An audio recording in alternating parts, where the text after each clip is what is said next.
Not too long ago, I stumbled across something so strange, so unsettling, that I still have trouble sleeping. It all started on a boring Thursday evening. The kind where you stare at the ceiling and refresh the same three apps on your phone, hoping for something, anything, to shake the monotony. For whatever reason, I got curious. Really curious. And without giving it much thought, I opened up Google and typed in my full name. Now, I have a pretty rare name. One of those combinations where, growing up, teachers never had to clarify who they were talking to. So I wasn't expecting much, maybe an old school record, or that one time I ran a local 5K and my name ended up in the community newsletter. Instead, the first result nearly made me drop my phone. It was a website. A full website with a domain that matched my full name exactly. No hyphens. No numbers. Just me. At first, I thought it was some kind of online portfolio I'd forgotten I made. Maybe during college? But when I clicked on the link, I didn't see any resume or project links. What I landed on was a forum. Or at least it looked like one. A plain, grayish background, some thread titles on the left, user info on the right. No ads, no flashy colors. Just clean, clinical simplicity. I hovered over the username of the person who'd started every single thread. It was the same name as mine. The account had a tiny profile picture. Blurry, nondescript. But what struck me more was the listed age. Same as mine. I told myself it was probably just a coincidence.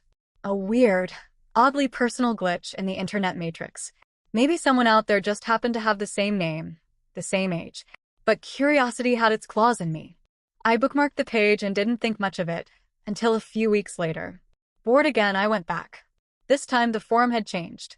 There were posts now. Lots of them. Mostly mundane entries that sounded like personal diary updates, each one dated and written in the same stiff, neutral tone. Stuff like, "It rained today. I didn't feel like getting out of bed." Or, "I had toast with strawberry jam again. I really need to go grocery shopping." They were harmless. Boring even. But then, they started getting eerily familiar. One post mentioned a dog. The name of the dog caught my eye. It was the same name as the beagle my family had when I was in middle school. A name I hadn't thought about in years. Another post described a childhood memory of hiding behind the old oak tree during hide and seek. That memory didn't just sound similar to mine. It was mine. Down to the exact tree. The rustling sound of the leaves. The way I'd held my breath as my cousin walked past, not realizing I was just a few feet away. My heart started to beat faster. I scrolled through the posts, looking for more. A blurry photo appeared halfway down the page. A silver car. Same model I used to drive in college. Same dent in the side panel. I recognized it instantly. Not just the make or the color, but the way the left headlight had a tiny crack from when I hit a parking meter trying to parallel park. The coincidences were piling up. Still, I wasn't ready to admit something was truly wrong. I thought, maybe someone just found my old social media and pieced this together. Maybe it's a creepy fan or some hacker. I wanted to believe that. I needed to believe that. Then a post showed up that chilled me to the core. It said, "Went to the baseball game today. Loud, hot, crowded. Caught a fly ball in the 7th inning. I had gone to a game that day." A last-minute invite from a coworker. We hadn't even posted anything about it. I looked around at the people in the crowd, thinking, was someone watching me? Still, I tried to rationalize. Maybe it's a coincidence. Thousands of people went to that game. Maybe this person just wrote about the same event. But then the entries got more personal. Another one read, "Wore the blue cardigan today. Still smells faintly like mom's perfume." I had pulled that exact cardigan out of my closet that morning. I hadn't worn it in over a year. And the perfume? I'd caught the same whiff when I put it on. I slammed the laptop shut. I didn't go back to the site for a while. I tried to forget about it. Told myself it was just one of those strange internet rabbit holes. Nothing serious. Nothing dangerous. Until one day on my birthday I cracked. It was just after dinner. I was full of cake and nostalgia, and for some reason, maybe because I felt a little braver with friends nearby, I decided to visit the site again. There was a new post. No title. Just a message. "Happy birthday." I froze. I hadn't told anyone online. No posts. No stories. No birthday countdowns. And I hadn't visited the site in over a month. My hands trembled as I scrolled further. Underneath the message were replies from other users, each one wishing a happy birthday. But the usernames were strange. All strings of numbers. All inactive. And then I noticed something else. I tried to leave a reply. I figured, screw it, maybe I'll say thank you, play along, see what happens, But the input field didn't work. In fact, I realized their underscore was no real comment section. It only looked like a forum. It was all static. Just an illusion of interaction. All of it had been manually written. Fabricated. Designed to look like people were replying. That's when it really hit me. This wasn't a community. It was a display. A gallery. For someone, or something that was watching me. I couldn't stop staring at the screen. My reflection hovered in the dark glass around the glowing text like a ghost.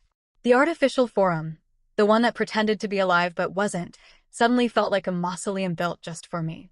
A frozen mirror of my own life, updated in real time by someone I had never met, or maybe had. That night, I didn't sleep. I tried. I lay in bed with the laptop closed, the screen like a mouth shut mid-scream. But every time I closed my eyes, I pictured it again, the way the happy birthday message had been posted before I even checked the site. Not after. Before. It meant that whoever was doing this wasn't reacting to my actions. They were predicting them. I told myself not to go back. I promised myself I wouldn't. But obsession doesn't need permission. 2 days later, I was back on the site. This time there were no diary entries. Just a new page. A single button that said, "Click here for a surprise." I stared at it for so long I thought my eyes might start bleeding. I even hovered my mouse over it a few times, heart hammering in my throat like it was trying to escape. I don't know what finally made me do it. Maybe it was curiosity. Maybe it was defiance. Maybe it was the stupid little voice in my head that whispered, "It's probably just a joke." I clicked it. The screen went black for half a second, and then a video began to play. At first, it was just static. Then gradually, shapes emerged, like shadows pushing through fog. The video was grainy, recorded on some low-quality camera, but I could still make out what I was looking at. It was me, in my kitchen, wearing the red hoodie I'd thrown on that morning, making coffee. The video had been taken from outside the kitchen window. I watched myself stir in the cream and take the first sip. I watched myself lean against the counter and scroll through my phone, completely unaware that someone had been filming. I slammed the laptop shut so hard I thought the screen might crack. For a while, I just sat there on the floor, my back pressed against the couch, every hair on my body standing on end. I was shaking, crying, thinking about every time I'd left my curtains open, every time I'd left the back door unlocked for just 5 minutes to take out the trash. Whoever was behind this website, they'd been watching me, recording me. And worse, they knew I'd click the button. They wanted me to see it. Eventually, I opened the laptop again, mostly because not knowing what else was on the site was almost worse than knowing. The page with the video was gone.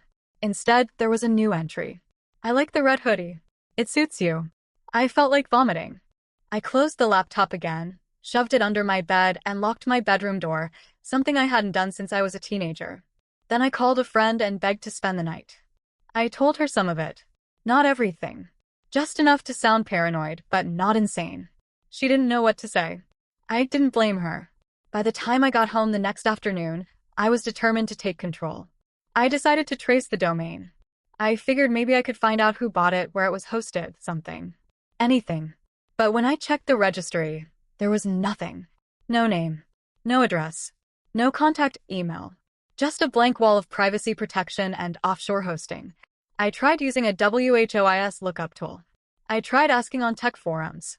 The best I got was one response from a guy who said, "If someone wants to stay anonymous online, it's easier than you think." Great. Comforting. Still, I wasn't ready to give up. I remembered the email. The one I'd sent weeks ago, before everything spiraled. I opened my inbox and scrolled to my sent folder. The message was gone. Deleted. I hadn't deleted it. The response I got the next day, the one that said, "I found you," was still there, sitting like a landmine in my inbox. I clicked it open again.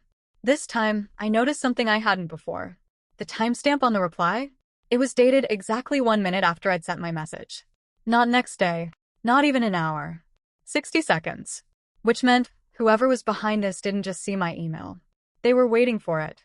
After that realization, I couldn't look at my laptop the same way again. Every time the screen lit up, I expected another message.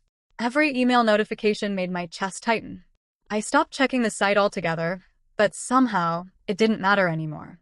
The intrusion had already bled into my real life. I started noticing little things. A neighbor I didn't recognize walking by a little too slowly. My front door latch sticking when it never had before. A car parked across the street at night, engine running, lights off.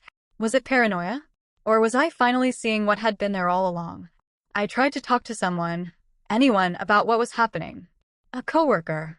A friend. I danced around the truth, afraid of sounding insane. But each time I tried to explain it, I could hear how crazy it sounded coming out of my own mouth. A mysterious website with my name. A fake forum that knew details about my life. A video of me from outside my kitchen. And a single email that just said, "I found you." No one knew what to say. Most offered that nervous little smile people give when they think you're having a mental health crisis but don't want to push you over the edge. Maybe I was. I started sleeping with the lights on. I bought blackout curtains. I kept a knife under my pillow even though I knew how ridiculous that was. The worst part wasn't the fear. It was the not knowing. Who was doing this? What did they want? And why me? I thought about changing my name. Deleting everything about myself online. Moving to a new city and disappearing. But would it even matter? Whoever they were, they'd already found me. And then came the final straw. I was going through my phone photos one night, looking for a picture to post for a friend's birthday. As I scrolled through the usual randomness, coffee, cat, bad selfies, I saw something that made my thumb freeze mid-swipe. A picture I didn't take. It was of me sleeping, lying on my side, facing the wall, my phone still clutched in my hand. The photo had been taken from behind me. I felt my limbs go cold. My vision tunneled. The timestamp on the photo? It was from 3 nights ago. I don't remember anyone being in my apartment. I don't remember anything weird that night. I went to bed like normal. I locked the doors. I set the alarm. So how? I deleted the photo immediately. Then I went to the security app for my building and checked the access logs. No one had entered using the keypad, which left 2 options. Either the system had been bypassed, or the person never left. I tore my apartment apart. Closet, kitchen cabinets, under the bed. I opened the crawl space behind the bathroom and nearly screamed at the shadows inside, but nothing. No one. And yet the sense of being watched never left me. It followed me into every room, every mirror, every time I dared to glance at a dark window. Something had shifted. This wasn't just a joke anymore. This wasn't even about the website. It was personal now. I wasn't sure what scared me more, that someone out there was doing this, or that they were doing it because they knew I would never, ever tell anyone who could stop them. Because deep down, I didn't think anyone could. That night, I didn't sleep. Not even with every light in the apartment blazing. Not even with the hallway door blocked by a chair and a broomstick wedged underneath the doorknob like in some survival horror movie. I sat on the edge of my bed, phone in one hand, the knife in the other, waiting for something, anything to happen. But nothing did. And somehow that made it worse. Because it meant they were in control. I was a character in a story someone else was writing. Someone I couldn't see. Someone I couldn't predict. Someone who already knew how this ended, and was just dragging it out for fun. The next morning, I went to the police. I showed them the photo of me sleeping. Yes, I had re-downloaded it from my backup out of sheer desperation, even though it made me sick to look at. I explained everything, starting from the website, the forum, the email, the car outside, all of it. I laid out my entire unraveling piece by piece. The officer listened politely, nodded a few times, said things like, and that's strange, and then jotted notes down while never quite meeting my eyes. Eventually, he leaned back in his chair and said, "So, just to clarify, you don't actually have any evidence that someone broke in? No forced entry? No damage to your property?" I stared at him, dumbfounded. "There's a picture of me sleeping from inside my bedroom." I didn't take it. He offered me that same empty smile I'd seen on my friends' faces. Could be a prank. Maybe a boyfriend? Ex-boyfriend? A roommate? "I live alone," I said flatly. "Well," he shrugged, closing the notepad, "we'll keep the report on file. But unless you see them again or something happens in the act, there's not much we can do. Keep your doors locked. Maybe get a dog." A dog. Like that was going to protect me from someone who already knew how to get in. When I got home, I cried. Not the messy, loud kind of crying you see in movies. Just the silent kind. The kind where your chest caves in and your hands shake and you forget how to breathe. Because I realized something. Sitting there in the middle of my living room, surrounded by the shattered illusion of safety. They wanted me to no underscore. All of it. The website, the email, the fake forum, the picture, the silence. It was designed to unravel me slowly. Not to hurt me. Not yet. But to watch me fall apart. And it was working. I don't check my name online anymore. I deleted every account I could. I threw out my laptop. Got a new phone. Moved apartments. But I still wake up in the middle of the night, heart racing, convinced that someone is standing in the corner of the room just outside my line of vision. Sometimes I swear I hear someone whispering behind the wall. Sometimes I dream about the email. Just 3 words. I found you. I still don't know who they are. Or what they want. But the worst part is, I don't think they ever left. And I don't know what to do.